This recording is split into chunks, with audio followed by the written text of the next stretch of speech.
మీ అందరి యొక్క అండదండలతో ఆశీర్వచనాలతో ఈ స్థాయికి ఎదిగి మరి ఈరోజు ఏదైతుందో మరి ఇంతవరకు ఉన్నటువంటి పార్టీ కాంగ్రెస్ పార్టీ నా పట్ల చూపెట్టే వివక్షత సుదీర్ఘ కాలం ఏదైతుందో 4 దశాబ్దాల పైగా అన్నాడు కాంగ్రెస్ పార్టీ బలోపేతం కొరకు వాస్తవంగా మిత్రులు పెద్దలు కేసీఆర్ గారు ఏదైతుందో 99లో టీఆర్ఎస్ పార్టీ ఆవిర్భావ సందర్భంగా తెలంగాణ రాష్ట్ర ఏర్పాటు మనందరి ఆకాంక్ష మనం కలిసి మరి ప్రయాణం చేయాలని చెప్పని వారు పేర్కొన్నప్పటికీ కూడా ఏదైతుందో ఒక క్రమశిక్షణ గల కార్యకర్తగా ఆనాడు ఏదైతుందో నేను కాంగ్రెస్ పార్టీలో కొనసాగడం జరిగింది. ఇవాళ ఏదైతుందో తెలంగాణ రాష్ట్ర ఏర్పాటు ఆకాంక్ష యావత్ తెలంగాణ ప్రజల యొక్క లక్ష్యం ఇవాళ మన యొక్క జన్మ హక్కుగా భావించి ఏదైతుందో పెద్దలు కేసీఆర్ గారు తెలంగాణ రాష్ట్ర ఏర్పాటు ఉద్యమ నాయకుడిగా ఆనాడు ఏదైతుందో వారు శాసనసభ్యుడిగా డిప్యూటీ స్పీకర్గా ఏదైతుందో పదవికి రాజీనామా చేసి ప్రజాక్షేత్రంలో ఏదైతుందో వీళ్ళ యావత్ తెలంగాణ సమాజాన్ని జాగృతి చేసే విధంగా ఉద్యమించడంతో తెలంగాణ రాష్ట్ర ఏర్పాటు కల సహకారమైంది అని చెప్పక తప్పదని చెప్పంటున్నా.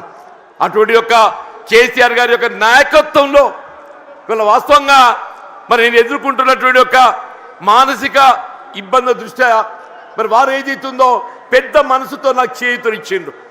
మరి పెద్ద మనసుతో నాకు చేయూతనిచ్చేదితుందో ఇలా ఒక ఉద్యమ రథసారథిగా బీఆర్ఎస్ పార్టీలో చేరి ఇలా తెలంగాణ రాష్ట్ర ఏర్పాటు వాస్తవం వారు దశాబ్ద కాలం 2 పర్యాయాలు ముఖ్యమంత్రి ఏదైతుందో తెలంగాణ రాష్ట్రాన్ని వీళ్ళ జాతీయ స్థాయిలోనే కాకుండా అంతర్జాతీయ స్థాయిలో దాన్ని నిలబెట్టడం జరిగింది.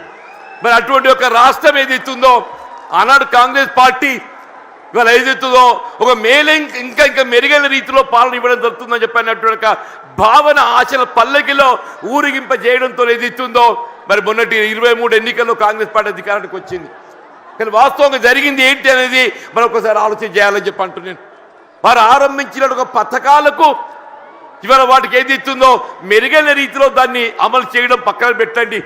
అసలు కార్యక్రమాలు ఏదైతుందో అమలు మర్చిపోయే విధంగా ఇవాళ ఏదైతే రైతాంగం ఈ దేశానికి అన్నం పెట్టే రైతు వెన్నెం కాని చెప్పి అంటున్నాం. అటువంటి రైతుకి ఏదైతుందో ఒకప్పుడు శిస్తు చెల్లించేది ఉంటుండే.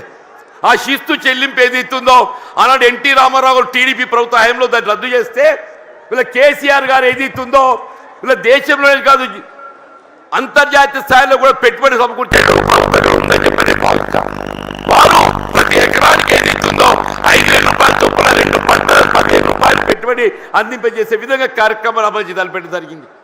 ఇవాళ కాంగ్రెస్ పార్టీ వస్తే 15,000 ఇస్తామని చెప్పామే. ఇలా 15,000 కాదు కదా, అసలు 10,000 అమలు 3 పంటలు కోల్పోయినామని చెప్పి అంటున్నాం. ఇలా రబీ పంటకు వచ్చిందే మనం అందరం గమనిస్తున్నాం. ఇలా 1 ఎకరానికి ఇచ్చారు అంటున్నారు 6,000 రూపాయలు అని చెప్పని.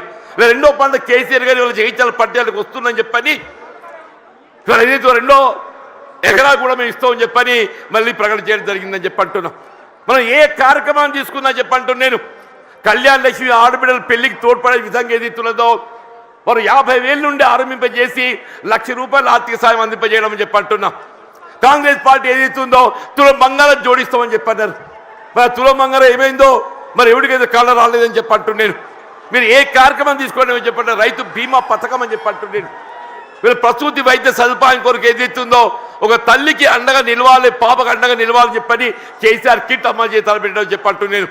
వీళ్ళు బలహీన వర్గాలకు అండగా నిలిచే విధంగా అది ఏ వర్గమే కానివ్వండి కాక వారి తోడు నిలిచే విధంగా కార్యక్రమాలు అమలు చేసి తలపెట్టడం జరిగిందని చెప్పంటున్నా. మరి అటువంటి ఒక నాయకుడు మరి బీఆర్ఎస్ పార్టీ అధ్యక్షుడు తెలంగాణ రాష్ట్ర ఏర్పాటు ఉద్యమ నేత ఆధ్వర్యంలో ఏదైతుందో ఇవాళ నేను ఏదైతుందో బీఆర్ఎస్ పార్టీలో చేరి వారి నాయకత్వం పనిచేసే అవకాశం నాకు కల్పించినందుకు ఏదైతుందో నేను వారికి హృదయపూర్వకంగా ధన్యవాదాలు చెప్తామని చెప్పంటున్నాను.